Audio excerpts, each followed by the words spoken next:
what else would you like to say, or that you'd like to conclude this conversation?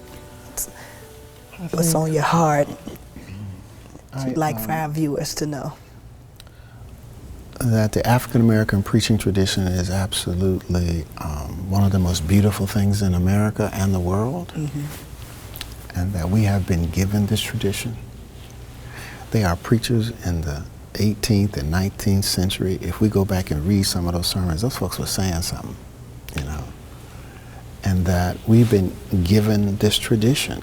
It's been given to us, so how do we preserve it? How do we take care of it? How do we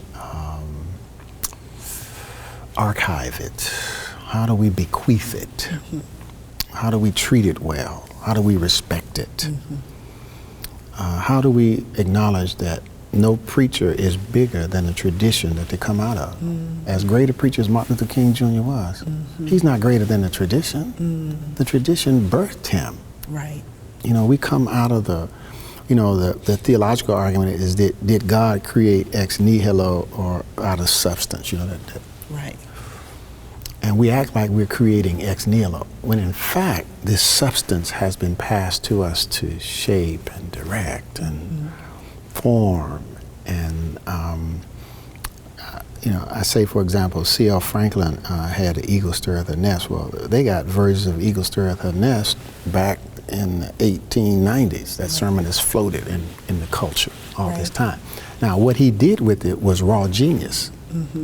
So I'm not dismissing his genius. Right. Because some other folks could preach that and they don't come off and sound like that. Right. What he did, but he added his genius to the tradition.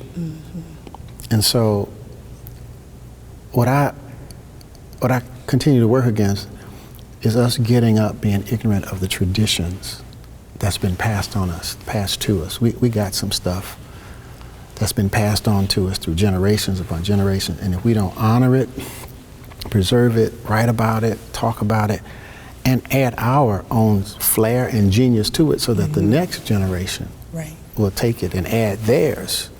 And so the tradition lives and the tradition lives.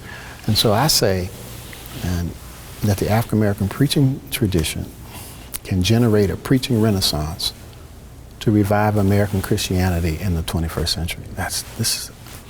And we know that American Christianity needs revival. Yes, indeed. And the best of African American preaching, I mean, when Prathia Hall stood up at Hampton and preached between a wilderness and a cliff. Have you heard that song?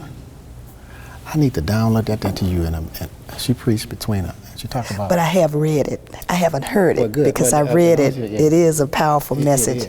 I read it in the African American pulpit, as a matter of fact, But hearing it, I'm sure. Between a wilderness and a cliff.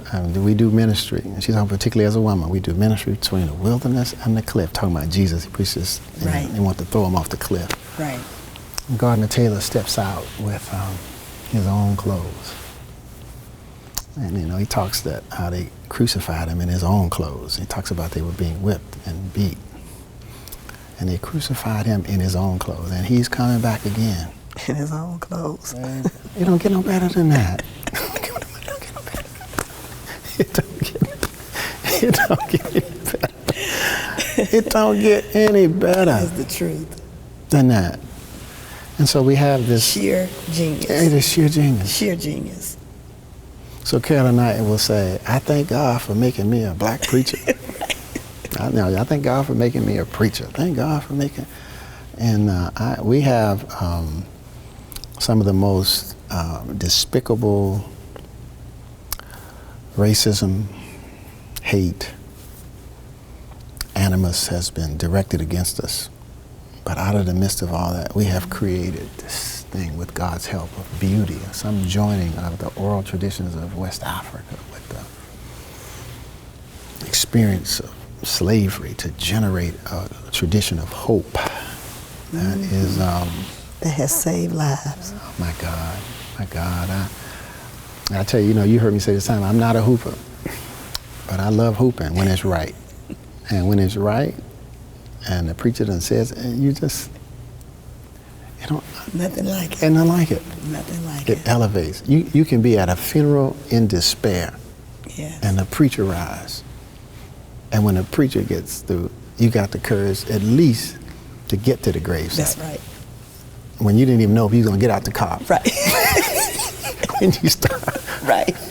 God, Let alone get to the grave. Exactly. To the gravesite. But the preacher rises. Yes, indeed. So I just think we have this great tradition, and I'm trying to give the rest of my ministry to it, that it would be preserved, written about, and which is, of course, the genesis of some of the PhD program. But it's just a marvelous, marvelous, marvelous thing.